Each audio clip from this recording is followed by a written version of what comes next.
Habulin ninyo! Hindi pa nakakalayo mga yan! O Gabriel, bakit di ka humabol sa kanila? Takot na takot ka ba? Ingud-gud na lang yang mukha mo sa lupa!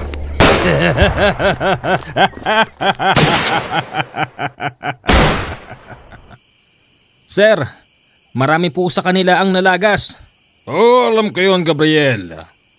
Ano yung pag-ganon mo kanina? Takot na takot ba? Hindi naman po sa ganun, sir. Ano yun? Gabriel, alam mo, dito sa profesyon natin, bawal ditong mahina. Alam ko naman po yun, sir. Talagang first time lang po napaengkwentro. Sabi ko na nga ba. Pero wag kang mag-alala, Gabriel. Masasanay ka rin. Teka, taga saan ka ba? Taga Bicol po ako, sir. Bicol? Maraming kwentong kababalaghan sa lugar na yan. Opo, totoo po yun. O siya, bitbitin ang mga patay.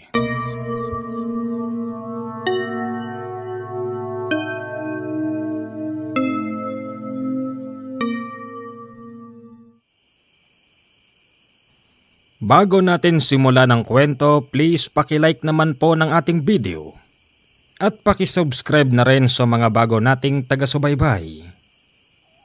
Huwag kalimutan na mag-comment ng Hi Commander o kaya naman Hello Commander. Ihinahandog sa inyo ng inyong lingkod ang isang napakagandang kwento na nagmula sa isang dating sundalo na tatawagin natin sa pangalan na Gabriel. Taon ng 1991, nang maging sundalo si Gabriel.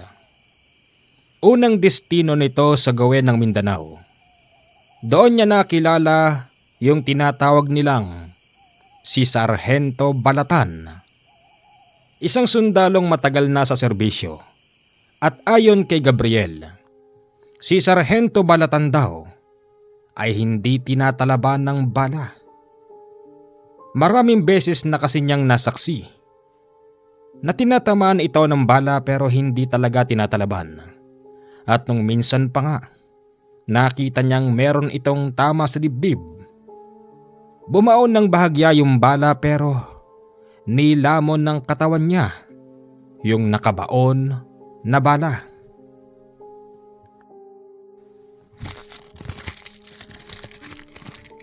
Ano yan, Gabriel?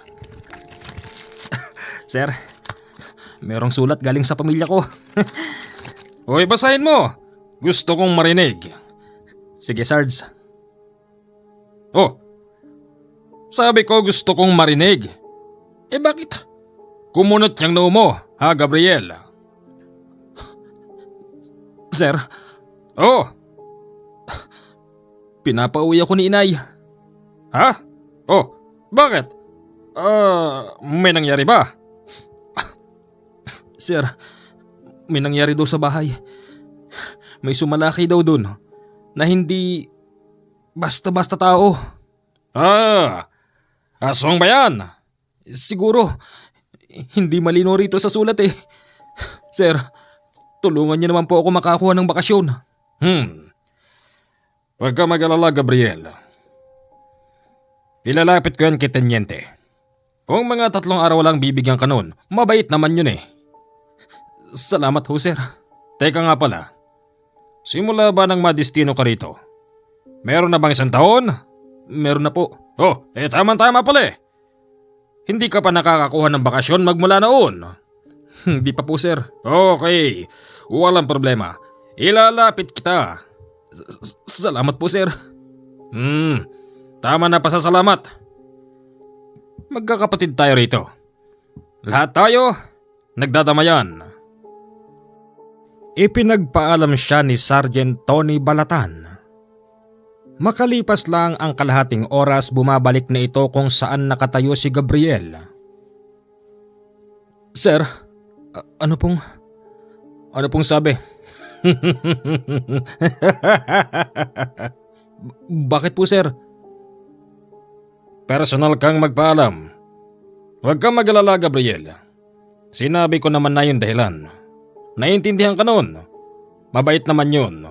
Kaya lang minsan buribot ang utak eh. Sabagay ganun talaga pag nagtagal ka rito. Sige na, huwag ka matakot. Salamat ho, Sarge. Teka nga pala. Kapag pinayagan ka, sasama ako sa'yo. Ha? Saan? Sa inyo.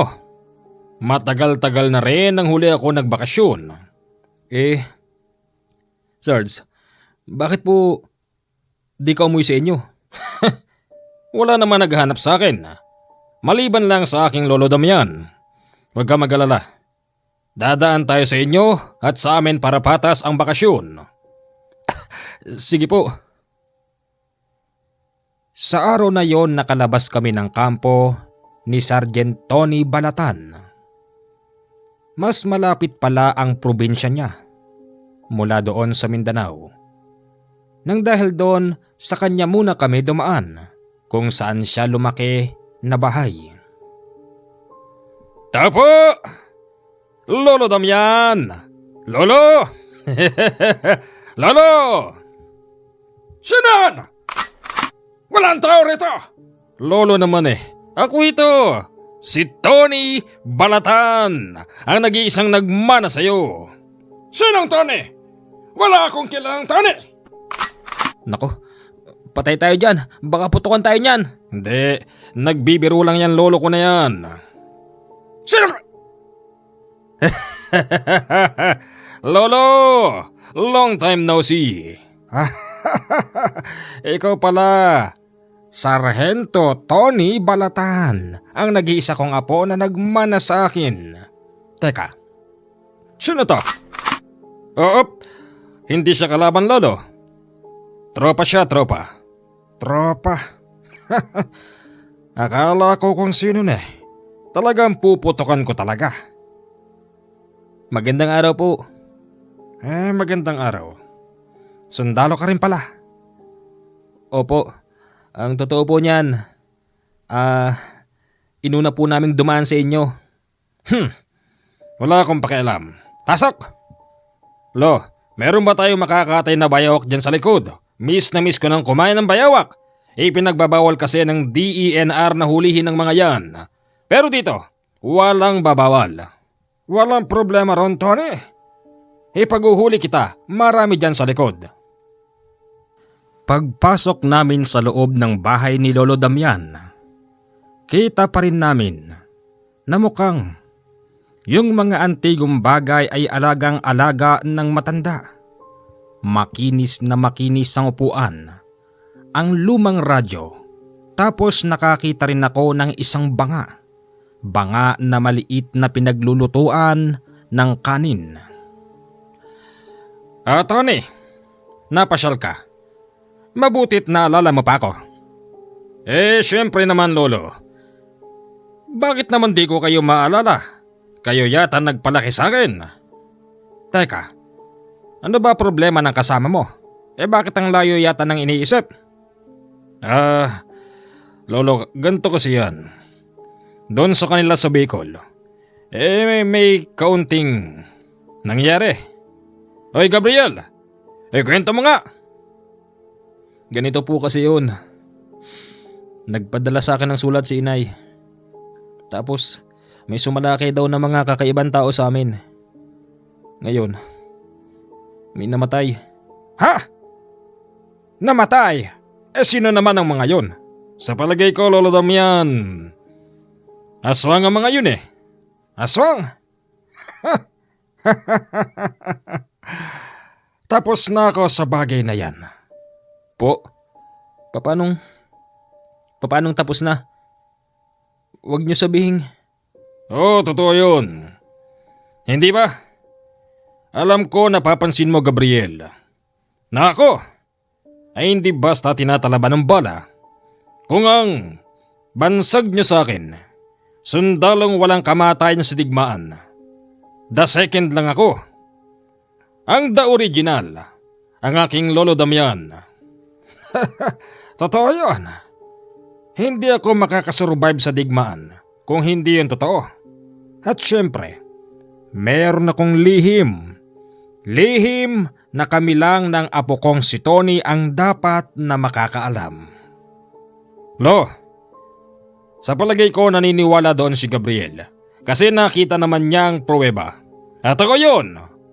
Gusto mo bang kuwentuhan kita? Ha? Private Gabriel? Pwede po ba? At bakit naman hindi? Basta kapag nagkwento ako sa'yo, gusto ko maniniwala ka. Kasi yun naman talaga ang totoong nangyari. Ano? Private? G ba? Sige. G ako dyan. Sige. Paganahin mo ang iyong imahinasyon. Isipin mo, kasama ka sa kwento para mas lasang-lasa, mas damang-dama, amoy na amoy ang pangyayari sa aking buhay.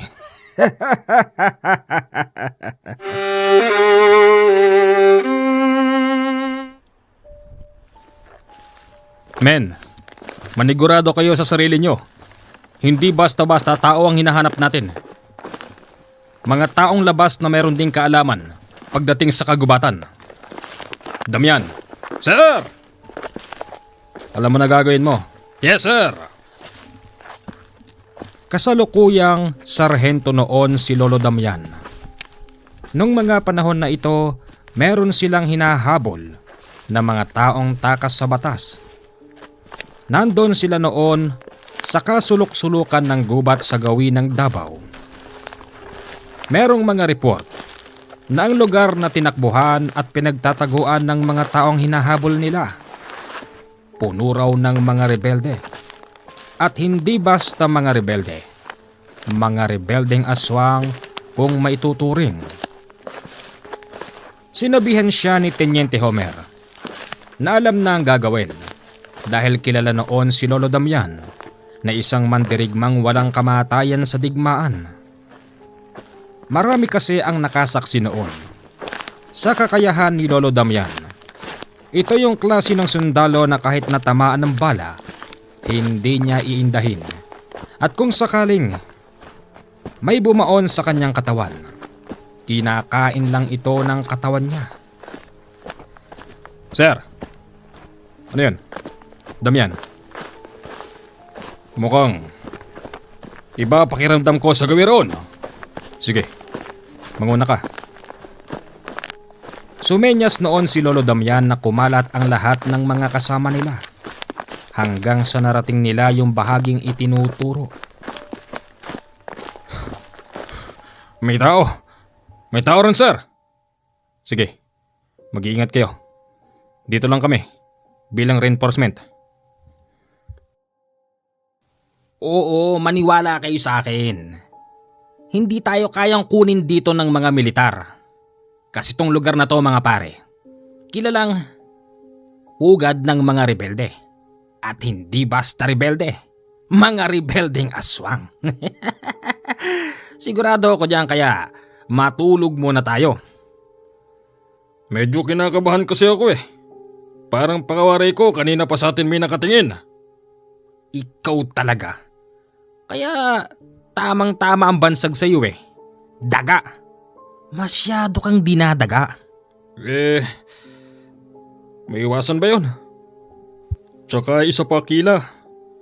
Parang palagay ko hindi safe sa lugar na ito eh. Tsaka parang ang laki ng tiwala mo dyan sa mga rebelde na yan. Ikaw talaga, daga. Talagang malaki ang tiwala ko sa mga yan. Maliit pa lang ako noon, nakakausap ko na sila. Kapag nagpakilala ako, siguradong makikilala nila ako.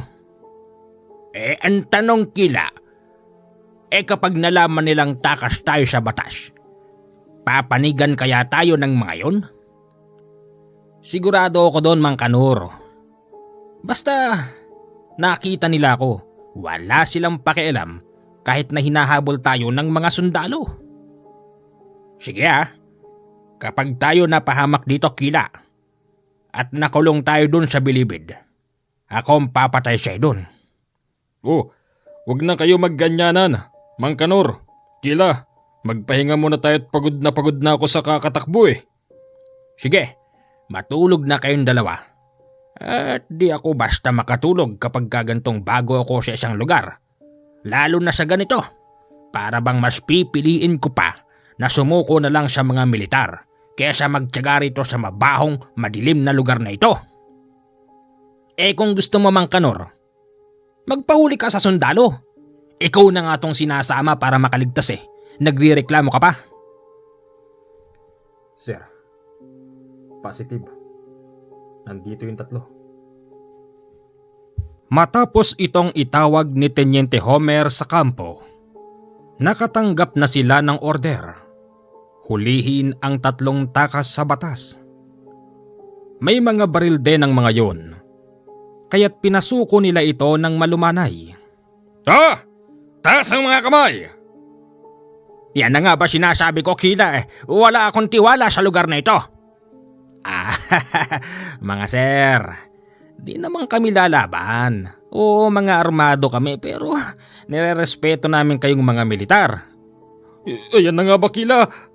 Patay tayo! Ikaw talaga, huwag kang magpakita ng takot sa mga yan. Sir, susuko na ho ako, sir. Ako rin. Nasama lang ako rito Hindi naman talaga ako tatakas Marami pa kayong sinasabi! Dapa! Yung mga barel, huwag niyong dadamputin.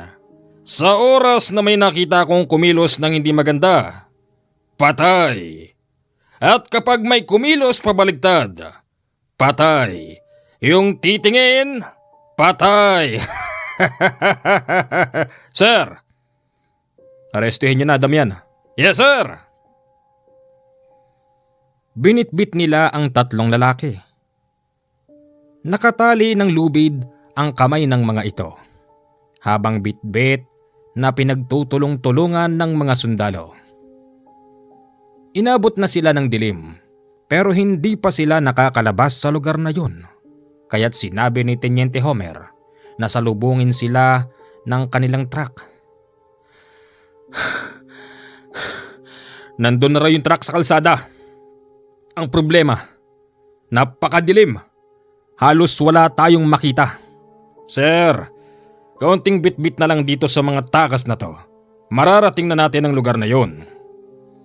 Ang problema, Damian, parang palagay ko, hindi tayo basta makakarating doon. Hindi nyo ba napapansin? Kanina pa tayo paikot-ikot at palakad-lakad. Pero hindi tayo makalabas sa lintik na lugar na ito. Damian, hindi ba diyan ka magaling? Makiramdam ka sa paligid. Yes, sir! Habang namamahinga sila noon, si Lolo Damian naman ay nakaupo. Nakahawak ito sa magkabila niyang bewang tapos nakapikit.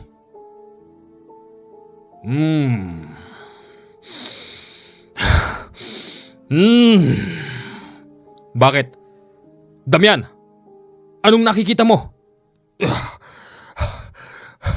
Nakikita ko. May nag-aabang sa atin na isang matinding panganib. Sir, kung kinakailangan, itali muna natin sa lupa mga ito at isalba mga sarili natin gawin natin. Bakit? Anong meron? Hindi ko pa malaman sa ngayon, pero nararamdaman ko. Nariyan lang sila sa paligid. Sir, buhay muna natin. Bago mga yan, kung pwede lang. Hindi po pwede yun, Damian. Huli natin yan. Hindi natin sila pwedeng basta iwan. Yung nararamdaman mo na yan, hindi mo sigurado kung sino. Baka naman isang mabangis na hayop lang yan sa paligid. Tinatalaban ba yan ng bala? Sir, kung usaping tinatalaban ng bala, parehas lang kaming hindi. Kayo ang iniisip ko at ang buong tropa. Baka mamaya, ano mangyari? Ako pa ang sisihin nyo. Baka sabihin nyo na naman, napakaangkaang ako. Huwag ka mag-alala, Damian. Sa pagkakataon na ito, walang sisihan. Nagpasya na silang maglakad. 5 oras lang ang nakalipas. Laking gulat nila dahil yung pinakamatanda sa 3 bitbit nila ay may dumagit na isang napakalaking ibon. agad yun nilipad sa taas ng puno tapos nilantakan. Kitang-kita nila kung paano pinagkakagat ng malaking ibon na merong ulo ng tao yung matandang si Kanor. "Hayop ka! Bitiwan mo siya!" Pinagbabaril ng mga sundalo ang malaking ibon habang ang matandang si Kanor ay nagmamakaawa. Tulungan niyo ako! Tulungan niyo ako! Hindi siya tinigilan ng mga sundalo hanggang sa bitawan ng aswang. Ang matanda pero patay na. Kalahati na lang ng ulo nito ang natira. Nawakwak din ang tiyan at mabilis na nakain ang laman loob. "Men, magmadali na tayo." "Oh, sige, mauna ako, sir." Nagmadali na silang makaalis sa loob ng kagubatan. Pero kahit na anong bilis nila sa pagtatatakbo at pagbitbit pa sa dalawang naaresto ng mga sundalo, inabutan pa rin sila ng napakadaming rebeldeng aswang. Teka lang! Bakit? Bakit Damian? "Sir, may mga nakaharang sa dadaanan natin." "Ha? Sino mga yan?" "Sir, ito yung sinasabi ko kanina na nandyan lang sila sa paligid." Nakita nilang kumpol-kumpol ang mga yon. Mga nagtatago sa dilim pero nakikita ang mga mata. Dahil na rin sa pupula na para bang mga nakasinding yosi sa gitna ng dilim. "Puputokan ko na mga ito, sir." "Wag. Baka mamaya mga simpleng tao lang yan." "Sir naman, imulat mo mata mo. Nandito na tayo. Ito ang sitwasyon na mahirap pagdaanan. Ako meron akong gamit. Paano na lang ang tropa?" "Baka mamaya mga simpleng tao lang yan." "Hindi sila mga simpleng tao, sir. Aswang ang mga yan." Merong lumabas sa dilim. 4 na lalaki. Nakatutok na ang baril ng mga sundalo. Nang makita nila, may mga baril din pala ang mga ito at kakaiba ang mga itsura. "Mga kaibigan, ako si Damian. Mga militar kami. Ipinatutupad lang namin ang utos sa amin. Hayaan nyo kaming makaalis sa lugar na ito. Hinuli lang namin yung 3 taong takas sa batas. Yung isa, nakaina ng kasamahan nyo. Kaya parang awa nyo na.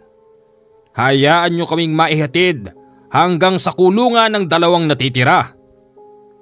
Pakiusap, hindi tayo magkakalaban."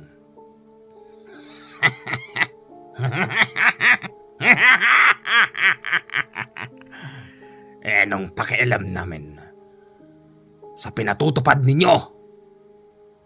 "Shh! Ako?"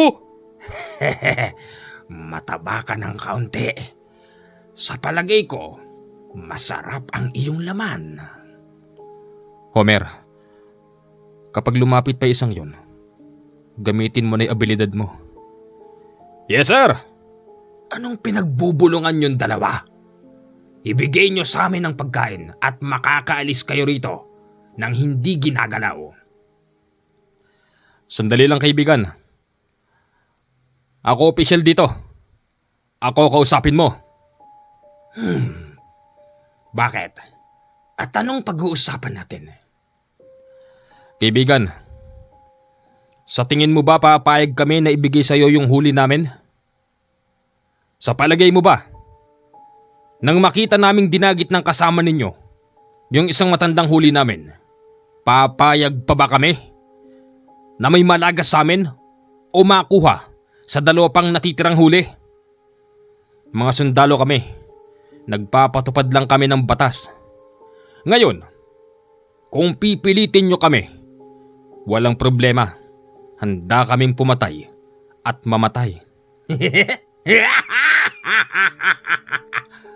Ganun ba? Kayo naman kasing mga sundalo, hindi kayo marunong makisama.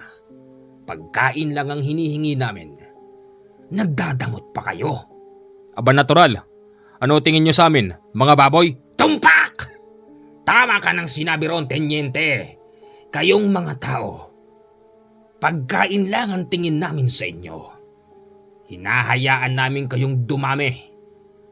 At kapag dumami na kayo, namimili na lang kami ng swak sa panglasa namin. Ano ngayon kung mga sundalo kayo? Ano kung meron kayong mga baril?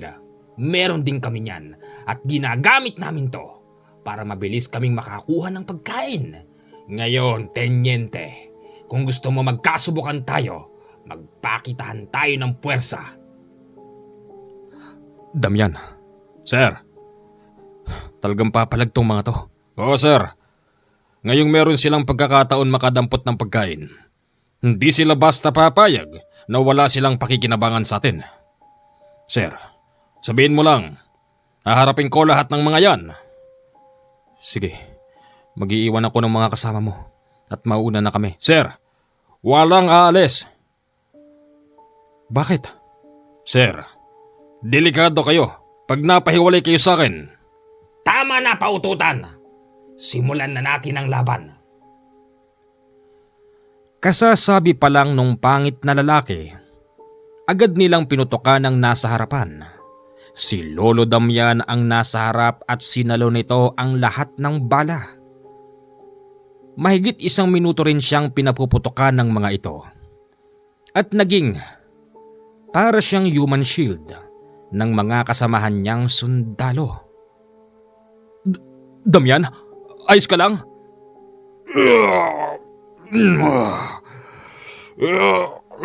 Ayos lang ako, sir. Damian, anong nangyayari sa'yo?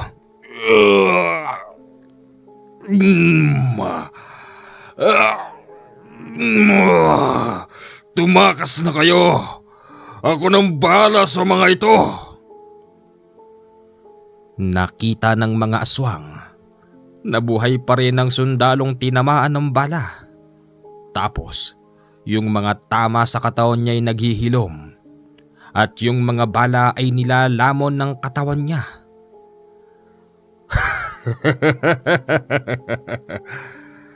Akala niyo siguro na hindi porket tao lang kami ay wala nang papalag sa inyo. Ngayon, magsabay-sabay na kayong lahat. Sir, sige, bumalik na kayo ron. Ako nang bahala sa mga ito. Hindi siya iniwanan ng batang tenyente. Pero yung mga may bitbit sa may huli pinauna nilang tumakas. Mismong si Tenyente Homer ang nakasaksi ng mga pangyayari. Sinugod ni Lolo Damian ang mga aswang. Wala siyang gamit na kahit na anong kutsilyo o baril. Sa bilis ng pangyayari, nakita ng batang Tenyente Homer kung paano lagtasin ni Lolo Damian ang leeg ng mga aswang. Sa loob lang ng ilang minuto, nakapagpabagsak siya ng 10 at yung mga natira, isa-isang nagpupulasan. Saan kayo pupunta? Mga tubag! Tama na yan. Paano mo nagawa yun, Damian? Tsaka, ang dami mong tinamong bala. Sir, hindi mo alam kung sino talaga ako, sir. Gusto mo bang malaman? Oh, Damian, parang hindi ka tao. Sir, may tuturing kong isa pa rin akong tao. Oh, aswang din ako, sir. Pero ang pagiging aswang ko ay ginagamit ko sa kabutihan. Marami akong kalahi na gumagawa ng masama. Gusto kong wakasan na ang kasamaan na yun. Kaya't nagsundalo ako upang mapasama sa lilipulin ng kalaban ng gobyerno. Inaasahan ko rin na sa pamamagitan ng ganitong gawain, makakatulong akong ubusin ang mga kalahi ko. Huwag kang matakot sa akin, Tenyente. Hindi ako masamang aswang. Sabi ko na nga be, hindi ka basta tao, Damian. Sir! Mag-uusap tayo pagdating sa kampo. Pagdating sa kampo, may bawas na ang mga kasamahan. Ayon sa iba, meron daw dumagit sa kanila at hindi man lang sila nakapanglaban. Sa loob ng kampo, ginisa ng batang tenyente si Lolo Damian hanggang sa sinabihan nito na mag-awol na lang. Yan ang dahilan, kaya't natanggal ako sa pagiging sundalo. Oh, Gabriel! Gabriel! Ha?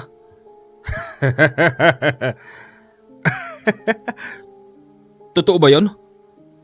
Totoo yun. At katulad ng narinig mo, Ako ang nag-iisang nagmana kay Lolo Damian. Ngayon, hindi ka naniniwala. Totoo ba yan, Sarge? Aswang ka din? Oo.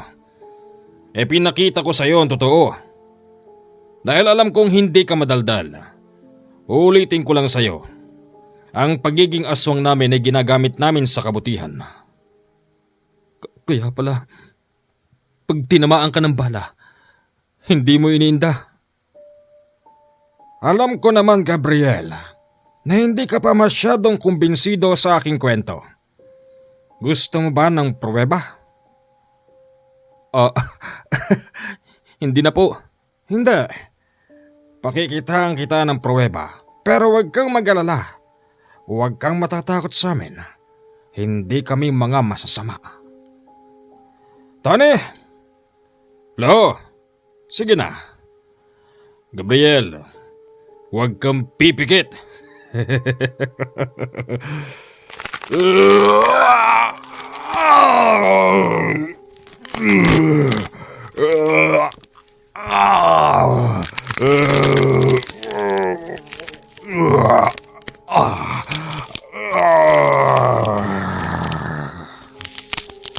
Gabriel, ito ang totoong pagkatao namin ni Lolo Damian. Sir, totoo nga. Totoo. Kaya kami hindi namamatay sa loob ng digmaan. Dahil sa ganito naming kakayanan, ulitin ko sa iyo, Gabriel, ginagamit namin ito sa kabutihan.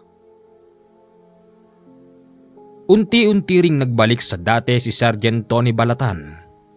Mula sa pagiging aswang, naging normal ang itsura nito. Huwag ka matakot.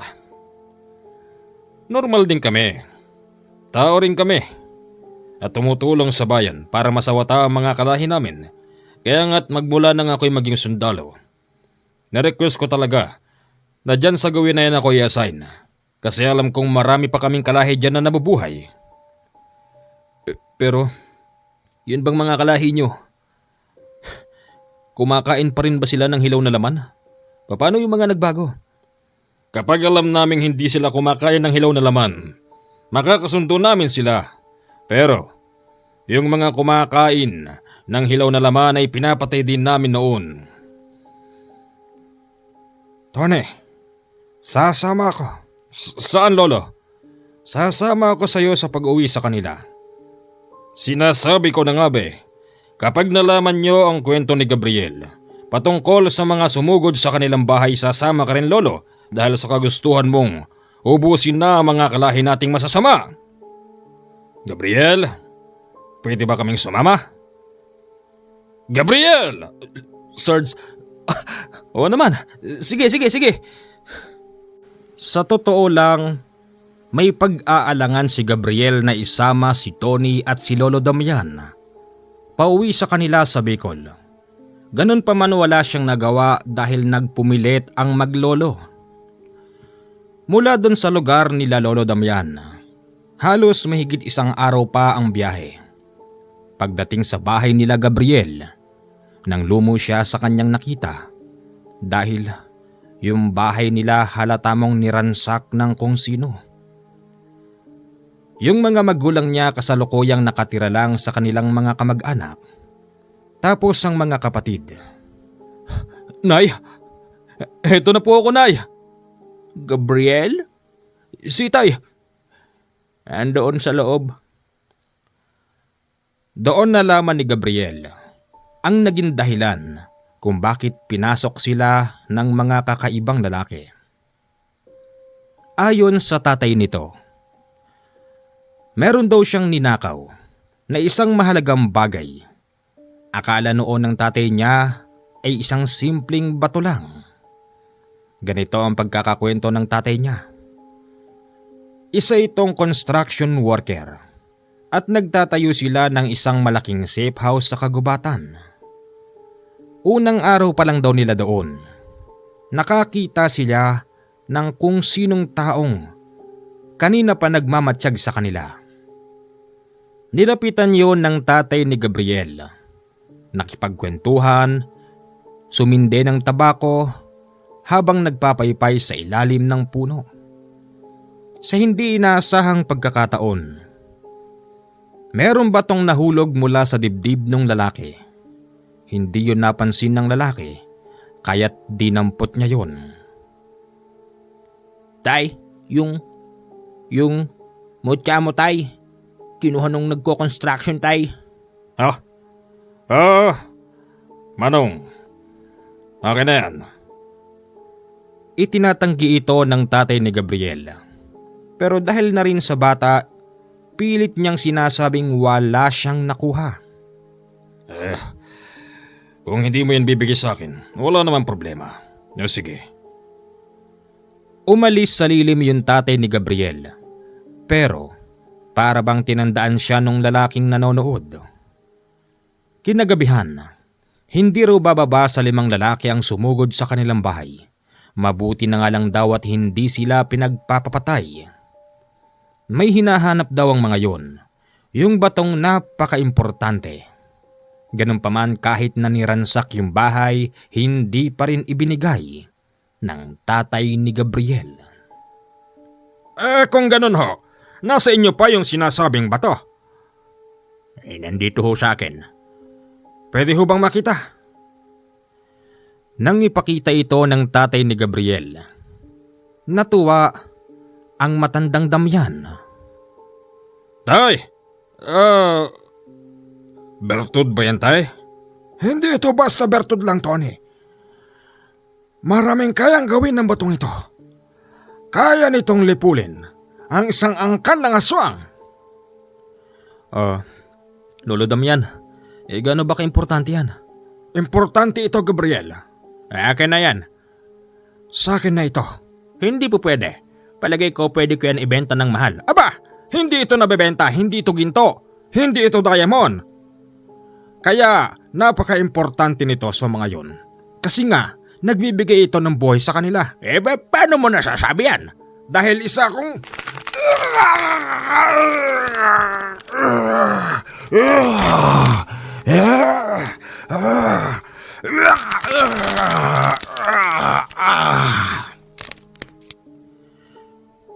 Nagpalit ng anyo si Lolo Damian.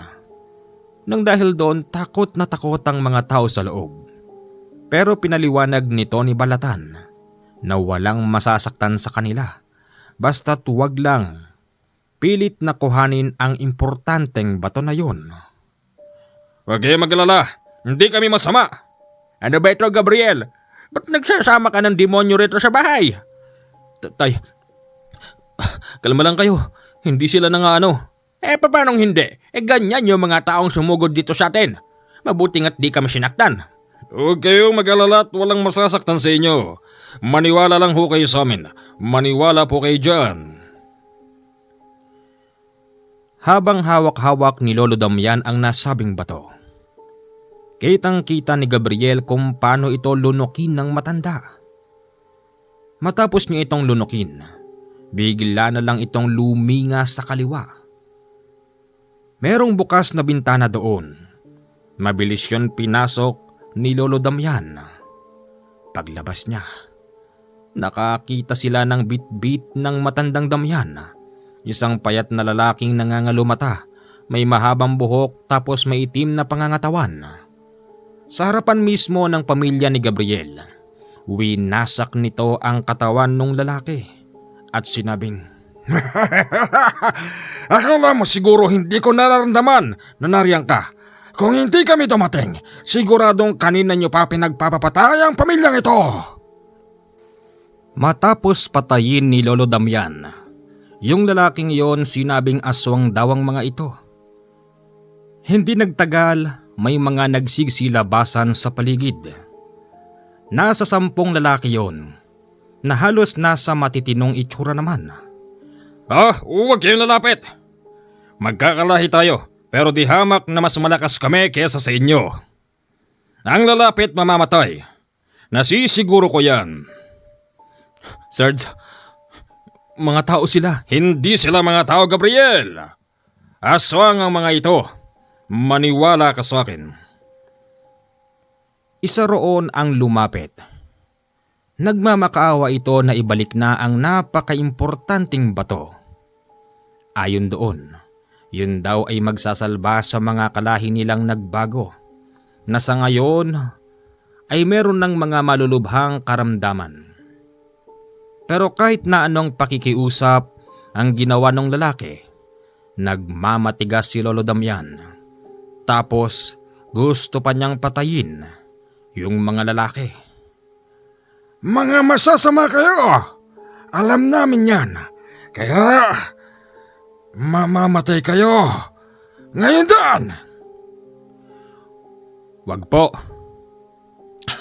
Hindi ho kami masasama. Una pa lang alam namin na mga kalahi namin kayo. Ako ho ang nagmamayari ng bato na yan.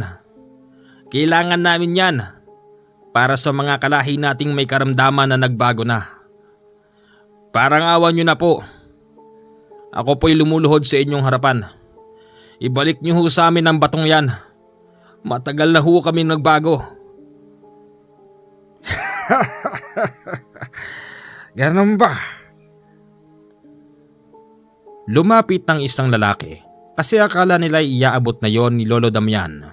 Pero laking gulat ng mga tao sa loob nang biglang lagtasin nito ang leeg ng lalaki. Anong ginawa mo, Lolo Damian? Hindi tayo pwedeng magtiwala sa kanila. Hindi! Umalis na lang ang mga yon na merong luha sa mga mata at binitbit din ang mga kalahi nilang namatay. O Gabriel, nakita mo na? Kaya gusto naming sumamin lolo dahil nga sa ganyang sitwasyon. Hindi tayo pwedeng magpadala sa awa sa mga yan. Pero Sarge, parang naintindihan ko ang side nila. Oo, niransak nila bahay namin dahil lang sa, ewan ko ba kung anong klaseng bato yan, kung gaano ba kahalaga yan. Pero, kahit isa sa pamilya ko walang sinaktan. Sarge, pwede bang sabihin mo naman kay Lolo Damian, isuli na yung mga bato na yan. Sa nakikita ko sa mga yun, mabait naman sila eh. Hindi po pwede. Magmula nang mapasakin ito, mas lalong lumakas ang aking pangangatawan. Parang pakawari ko bumalik ako sa pagiging teenager. Tony, huwag ka nang bumalik sa serbisyo. Papatay tayo ng mga kalahi natin. Ubusin natin silang lahat. Sige lolo. Gabriel, ikinalulungkot ko pero ikaw na lang ang babalik at magre-report sa kampo. Ikaw? Iawol nila ako. Walang problema sa akin yun. Dahil para sa akin, mas malaki ang mayambag ko ngayong napasa amin ang batong ito at mas marami kaming mapapatay ng mga kalahi namin. Nagtagal pa sila doon ng buong maghapon. Tapos ang usapan, kinabukasan aalis na ang maglolo. Bubukod sana sa kanila noon si Gabriel dahil magkaiba ng linya yung daan.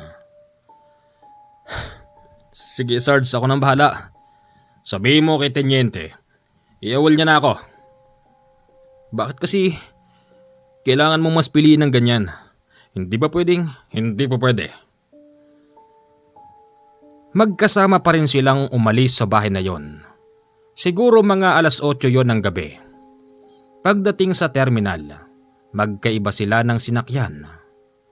Ang problema, yung maglolo, pagdating sa kagubatan ng sinasakyan nila, nakaramdam sila ng kakaiba. Kaya't pinahinto yung sinasakyan at bumaba ang maglolo. Sigurado ka ba, Lo? Meron tayong mga kalahi rito sa lugar na ito. Meron, Tony. Doon ko nararamdaman. Ngayon, humanda sila sa atin. Ubusin natin ang mga kalahi natin, Tony. Sige, Lo. Payag ako dyan. Nandun din pala si Gabriel. Sinundan silang maglolo upang alamin ang susunod na hakbang. Narating ng maglolo yung isang komunidad na purong kubo yung mga bahay. Siguro hindi bababa sa 20 mga kubo roon. Pagdating doon, nakita ng maglolo na para bang may nagpupulong. Nakakita sila ng lalaking tila ba namumuno sa mga taga roon. Abalo, parang meron yatang meeting de advance rito. Shh! Mga kalahi natin ang mga yan. Ramdam mo ba? Oo naman. Ramdam na ramdam ko. Ikinagagalak ko po ang inyong pagbabagong buhay. Masayang masaya po ako dahil isang dekada na kayong nagbago. Nang dahil doon, regular ko kayong dadalawin at aalamin kakamustahin kung ano na ba kayo rito, kung anong problema nyo at kung anong pangangailangan ninyo. Maraming salamat po. Lalo na po sa inyo, Apo. Oh! Sino yung lalaking nakasandang puti na yun? Sarge. Ha? Gabriel! Bakit nandito ka? Sarge, gusto ko pa rin isama kang ibalik dun eh. Lintik, baka maawal ka rin. Hindi siguro, Sarge. Dahil sa pagiging agresibo ng maglolo, kahit na merong meeting de avance sa komunidad na yon, sinugod nila mga ito. Agad silang nakapatay ng 4 na lalaki. Yung namang nagsasalita, nagalit sa kanila at sinabing, "Nagbabago na sila rito. Hindi nyo kailangan manghimasok para pagpapatayin ng mga tao rito. Mga aswang sila! Kaya dapat lang silang mamatay." Sinasabi mo ba sa akin na dapat ka ring mamatay? Dahil isa ka ring aswang? Oo, nakikita ko layunin ninyo. Gusto nyong ubusin ang lahi nyo. Pero mali ang pamamaraan nyo. Hindi nyo dapat idamay yung mga kaparehas nyong nagbabagong buhay. Wala ng pero! Mabilis nagpalit ng anyo si Damian. Ganon din naman si Tony. Pero hindi nakaporma si Lolo Damian. Kasi bago pa man makumpleto ang itsura nito, tinamaan siya ng sibat. Nang tamaan si Lolo Damian, laking gulat ni Gabriel dahil bigla itong naging abo sa harapan niya. Linga ng linga noon si Tony. Hinahanap nito kung saan nanggagaling ang sibat na yun. Saan nanggaling yun? Ayip ka! Anong klaseng tao ka? Bakit mo ginawang abo ang mahal kong lolo? Pasensya ka na. Kung hindi ko yung gagawin, hindi kayo maglulubay. Oo, magandang hangarin ninyo. Pero hindi dapat lahat dinadamay ninyo. Akala mo ba, dahil lang sa batong yon magiging malakas ang ama mo? Oo. Lalo na kung kalaban ninyo kaparehas ninyo. Malas mo. Malas din ang lolo mo. Dahil si Nolesto ang nasa harapan ninyo. Ha? Hindi kita kilala. Umalis ka na. Kung gusto mong mabuhay pa. Alis! Sige. Umalis noon si Sergeant Tony Balatan. Kasama nito si Gabriel. Habang sila'y naglalakad papaalis sa lugar na yon, kita ni Gabriel ang pagtulo ng luha ni Tony. Nagsisisi siya. Maliraw ang ginawa nilang maglolo dahil tila ba tama ang sinasabi ng taong may pangalan na Nolesto na hindi lahat ng taong nagbago'y dapat nilang idamay. At oo, magandang layunin nilang ubusin ang mga kalahi nila. Pero dapat ay pinili lang. Gabriel, sabihin mo nga sa amin, naging masama ba kami ni Lolo Damian? Para sa akin, oo. Parang magmula nang mapasalolo mo yung bato na yun, nag-iba ugali niya eh. Sarge, patawarin mo ako pero yun ang napansin ko. Sarge, alam ko mahal mo serbisyo. Alam ko mahal mo bayan. Bumalik na tayo. Hindi! Papatayin ko yung Nolesto na yan! Papatayin ko siya! Habang sinasabi yon ni Tony Balatan, sinundan pala sila ni Canole. Nagulat ito nang bigla itong sumabat sa usapan nila. Wala siyang puso. Gusto lang naman namin ubusin ang mga kalahi namin. Pero hindi sa ganong paraan, Tony. Ha? Sumunod ka pala. Oo. Hanga sana ako eh. Kaya lang hindi dapat yung mga nagbabagong buhay. Tony, pasensya ka na. Kailangan kong gawin yon. Dahil pag di ko yung ginawa, tsak na uubusin ninyo yung mga kalahin yung nagbagong buhay. Kaya pasensya ka na. Anong pasensya? Umanda ka sa akin dahil papatayin kita. Nagpalit ng itsura si Tony habang si Gabriel ay nandoon lang. Kahit na anong pagsalakay ni Tony, hindi talaga siya tumatama. Nang mapagod na ito, tinadyakan siya ni Canole kaya siya bumulagta. Hindi siya basta makabangon ng oras na yon, kaya tinapakan siya sa dibdib. Ano ba talagang gusto mo? Hindi kami mga masasama. Pero sa style ng ginawa nyo at sa mga tao ron, may tuturing kong masama ka na rin. Hanga na sana ako dahil gusto nyong pumatay ng mga kalahi nyo. Pero dapat pinili nyo lang. Nakapatay kayo ng ilang lalaki doon. Ipagluluksa yun ng mga tao doon. Sandali po, baka ho pwedeng pag-usapan po natin to. Huwag kang makikialam. Hindi ka aswang. Isa kang bayaning sundalo ng bayan. Di ba? Nagmamakaawa noon si Tony na huwag siyang papatayin. Ganun pa man, kinakausap pa rin siya ni Canole hanggang sa sila'y nagkasundo. Mapayag na ako. Pero wag mong isipin na ipagsasawalang bahala ko na lang ang ginawa mo kay Lolo Damian. Isa sang sundalo rin nung araw. Natanggal lang sa serbisyo dahil nga nakita ng tenyente nila na isa siyang aswang. Ngayon, aalis kami rito ni Gabriel. Babalik na kami sa kampo. Huwag mo na kaming susundan. Pero hindi ko may papangako sa iyo na hindi ako papatayin ng mga kalahi namin. Piliin mo lang, Tony. Piliin mo lang. Okay? Kinabukasan nakabalik na sila sa kampo. Kinakausap sila ng kanilang opisyal kung anong nangyari at kung bakit tila ba Biyernes Santo ang itsura ni Tony. Wala namang maisagot noon si Gabriel at inaantay na lang niya na si Tony ang magsabi. Hanggang sa isang araw, muli silang napaengkwentro. Alam noon ni Tony na merong nakahalong kakaiba sa kanilang nakalaban. Kaya nga't binitiwan nito ang kanyang baril. Sa harapan mismo ng mga kasamahan niya, sinalo niya ang lahat ng bala at ipinakita ang tunay nitong pagkatao.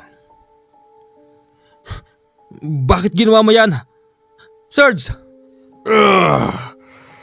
Ipapakita ko na sa inyo ngayon kung sino ba talaga ako.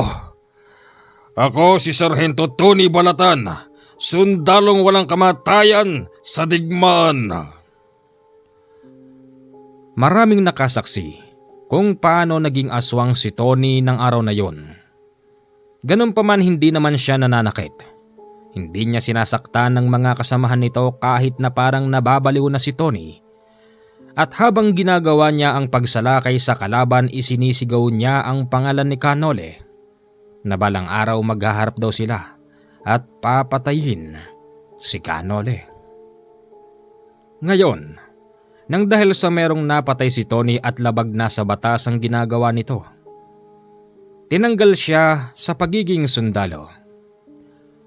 Makalipas ang kalahating taon, pumunta si Gabriel kung saan naninirahan noon si Tony. Inabutan niyang nandon pa rin ito, pero kasalukuyan itong may kinakain na hilaw na laman. Gabriel, salamat at naalala mo ko. Matagal na akong wala sa serbisyo. Tony, ano yung kinakain mo? Hilaw na laman. Hilaw na laman? Akala ko ba, Tony, hindi ka kumakain yan? Hindi ko alam, Gabriel. Para bang mas pinili ko na rin maging masama pagkatapos akong tanggalin sa serbisyo. Gabriel, umalis ka na. Hanggat nakikilala pa kita. Baka hindi kita makilala kung ano pang mangyayari sa'yo. Sige na!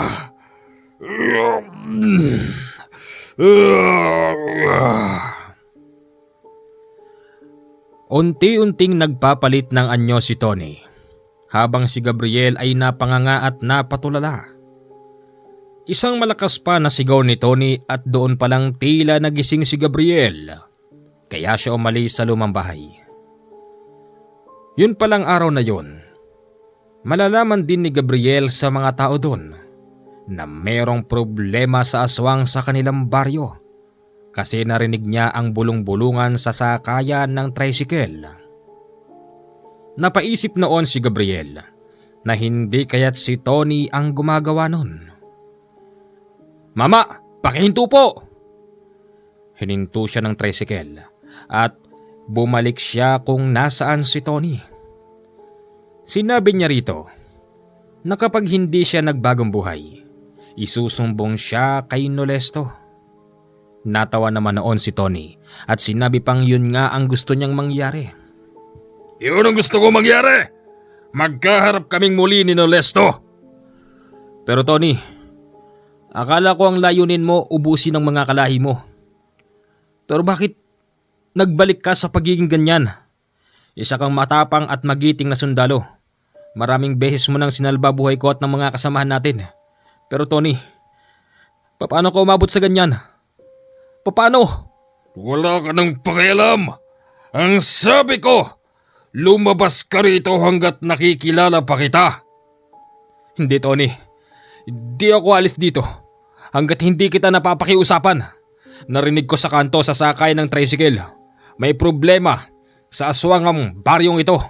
Naisip ko Tony na baka ikaw ang gumagawa noon. Baka ikaw yung sumasalakay sa mga babaeng buntis at sa mga pakalat-kalat na tao rito. Tony, magkaibigan tayo. Magbago ka na pakiusap. Magmula nang mamatay si Lolo Damian, naging ganito na ako. Naging malungkot ang buhay ko.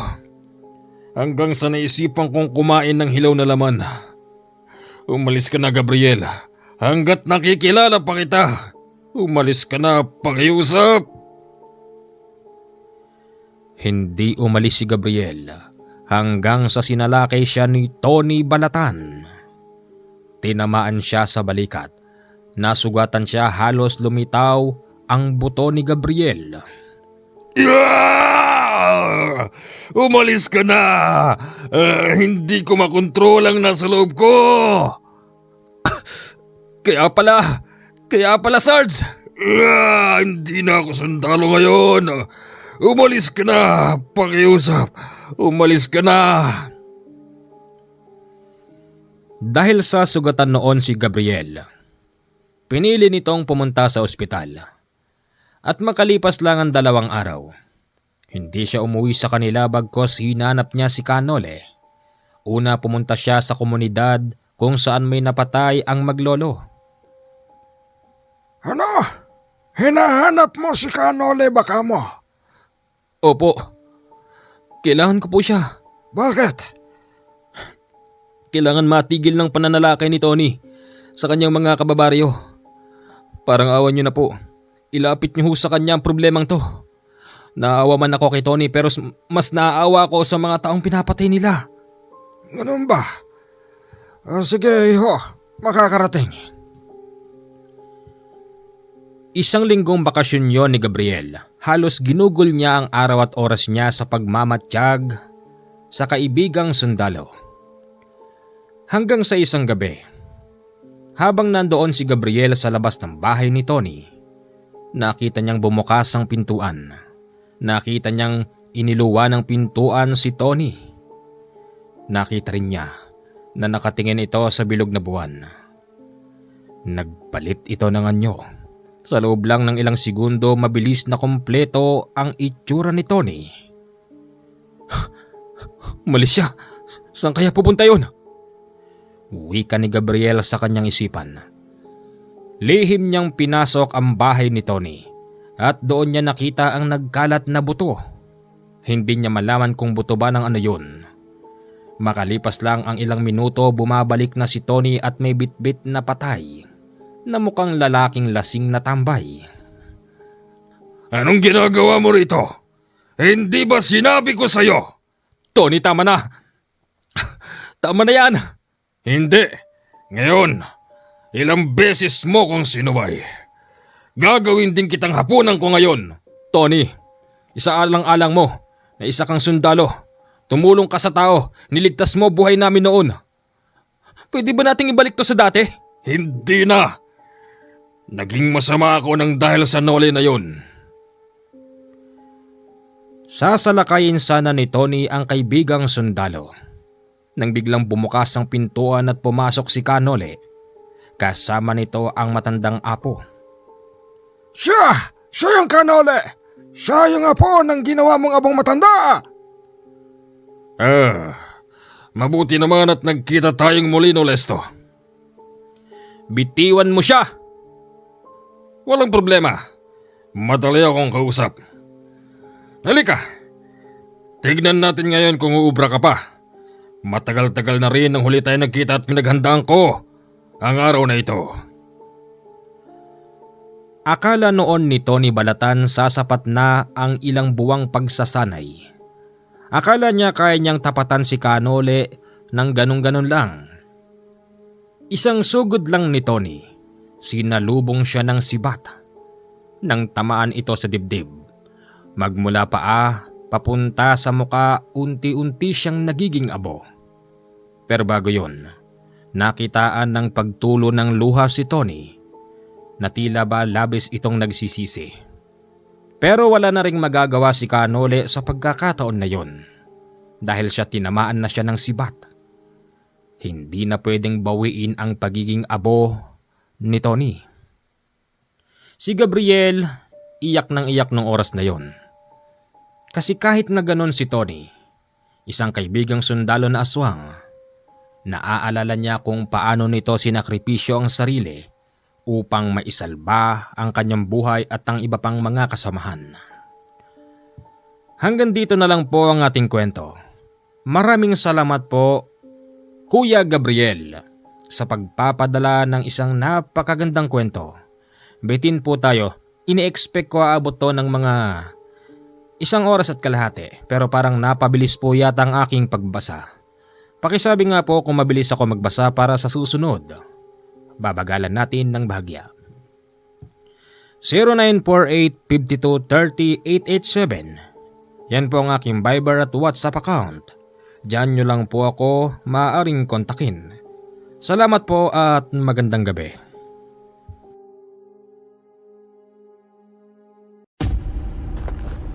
Habulin ninyo!